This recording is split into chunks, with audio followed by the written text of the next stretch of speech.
Hi, welcome to Copper Sky. We are HGTV 2024 Designer of the Year winner.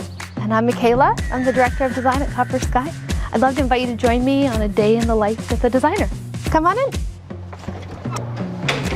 So this is our office, and this is where we have clients come for design meetings and presentations. This is Jessica. She's our office manager. Hi, welcome in. Thank you. And this is Jim's office. He's our founder and owner. Hey. Hi. Do you have a second? HGTV is here. Yeah, it's great. Hi. Hi. So tell me who you are. I'm Jim Walker. I'm owner, founder, and visionary here at Copper Sky. For us, design is equally as important as construction, and you see it in the results. It is a high-level design, and our clients appreciate it. I'm going to a design meeting if you'd like to join me. Let's go. Okay. We're using that salvaged brick on the floor. So this is one of the things we're gonna have to work out on site. Is the tile installer installing the heated floors? Yes, he'll wrap it into his price and his quote. Okay. We have a wallpaper going above some wainscoting on the wall. We're kind of pulling out those warmer tones with the floor tile. Pretty. Also, What are you guys working on right now? Finalizing the tile for the Druid Hills project. We've got most of the tile selections. We have some grout to pick out. We just need to make sure we're ready for the install.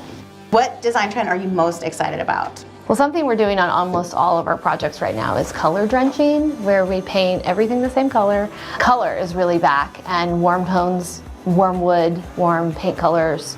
So that's like a nice change. I'm into pattern play. So I think that mixing patterns, large scale, small scale, I think if you do it with a discerning eye, it can really make the house feel very livable. What I really like, I think something we do really well here, is mixing in a lot of different components that come together and make this really curated look. So a lot of different textures and colors. Right now I'm really into this resurgence of character and architectural details that's becoming really popular in design, so that is refreshing.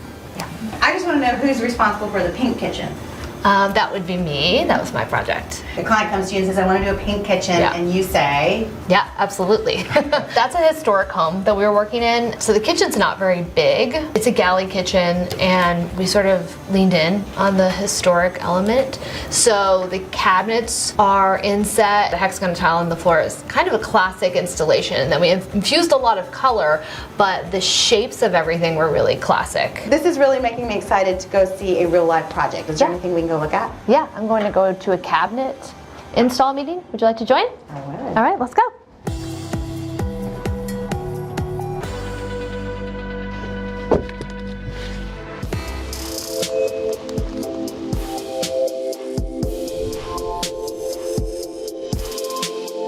So, how is the framing on the kitchen? Like, were there any surprises that we need to So the modify? biggest surprise is we have to drop the ceiling for the plumbing. Okay. So the beam that cuts across it, to get plumbing from the top floor all the way down to the basement, we actually have to drop the ceiling down, but we're not sure how far until we actually get the plumbing rough in. Okay. So that's going to determine the head height of the ceiling. So that's going to be the big question. Does that affect your design? It will. These cabinets are going all the way to the ceiling, so we're going to have to lower the cabinet height. They haven't gone into fabrication yet, so we typically will have this meeting to work out any of those issues that came up during framing or with the infrastructure like mechanical, plumbing, electrical, and then we'll release the cabinet company to do their shop drawings, review the shop drawings, and then approve them. So we don't want to get ahead of ourselves, build the cabinets without knowing exactly what the final space is going to be.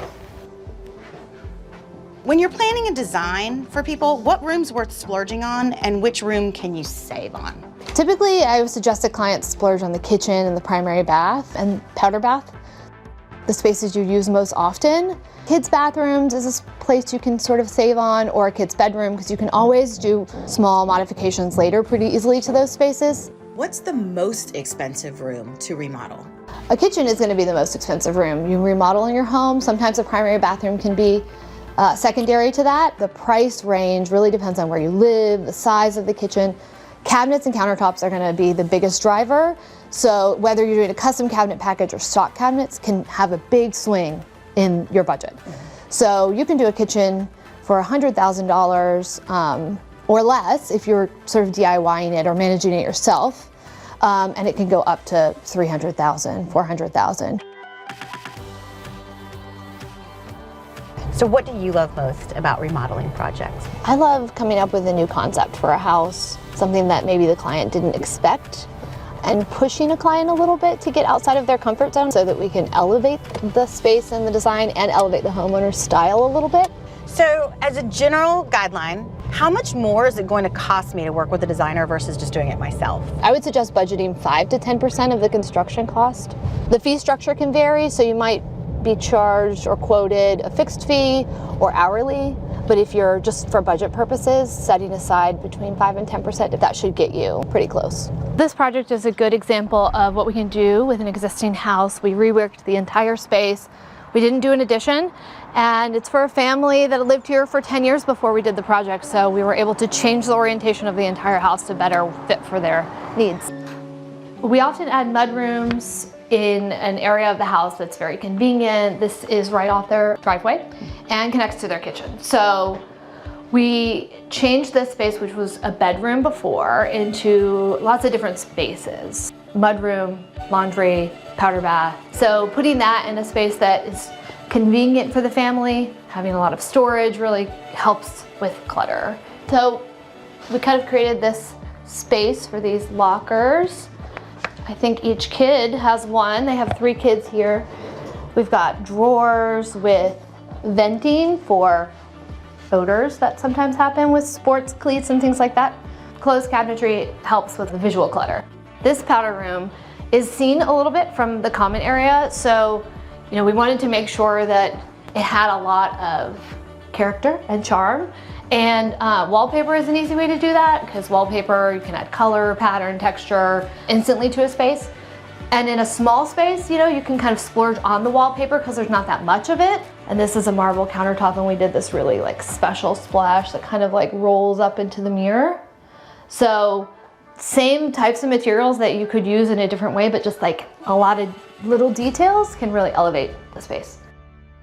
So this kitchen was a huge improvement for the homeowners. The kitchen was pushed that way a little bit more, and we opened this wall up. The stairs were here before, so we really changed the layout of this space a lot. This is a good example of how you can mix stained wood and painted. So we've got the apron front sink with the wood surround, which makes it feel like its own situation. We've got a little pop of wood over there with the drawer, and it just creates interest. We're also changing the depth a little bit. This sits proud of this, and that adds interest. So people don't want to go all in with wood in their whole kitchen, and this is a way of just adding touches of it. We like to use lots of different variety of hardware, which I think is interesting. How does somebody replicate this without making it look like a mess? If you're mixing different hardware, it's important to choose from the same brand and choose the same finish. Even different length pulls on different cabinets in the same kitchen can add more variety than having a 6-inch pull on every cabinet. We've got some special drawers here with inserts. So we like to talk through with the client in the design process about what's going where. People want everything to have a home and things to have a place, and it's very thoughtful, so it's not an afterthought. How do you ensure good layering of light throughout the room? Well, you want lots of different types of fixtures, including decorative fixtures and general lighting. So we've got cans for general lighting, which are really good for when you're cleaning. You want to turn all those lights on and see everything. You can dim those down. We have layers of decorative lights. We have sconces.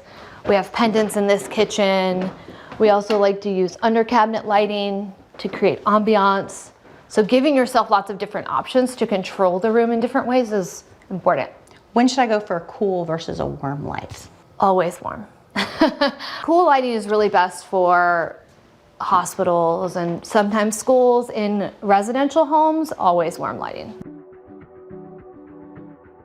And this is a butler's pantry, which acts as a bar, sometimes a serving area.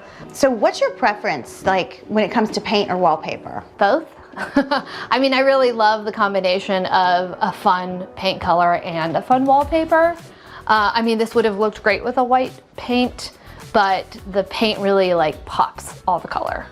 And if you're gonna go with something bold on the wallpaper, then embrace that and go bold on the paint, and it can really make the space feel special. When we changed the layout, we made this their primary suite. Is the primary bathroom a new addition? It is. We gutted everything And it's a linear bathroom, which is a good way to maximize your space. It doesn't have a tub. Is that a big no-no to not put a tub in a primary bathroom? It's debatable. Some homeowners really love a tub, and if they use it and it's important to them, we'll figure out how to incorporate it into the space. But they can take up a lot of space, so sometimes it's tub or an additional 15 square feet of closet space. And especially when you're in tight spaces in an older home or a smaller home, sometimes you have to choose and make sacrifices. People are also choosing larger showers over tub plus a smaller shower. So it's really a personal preference, but we're doing a lot of primary bathrooms without tubs. And in this bathroom, we're mixing finishes, which is also something we like to do. All of the hardware is definitely from the same vendor in here, but mirrors can be a little bit tricky. Mirrors and lighting can be tricky. So sometimes you might order those fixtures first and then order some samples of your hardware if you're trying to get a perfect match. But sometimes they might not be a perfect match, and that's okay too.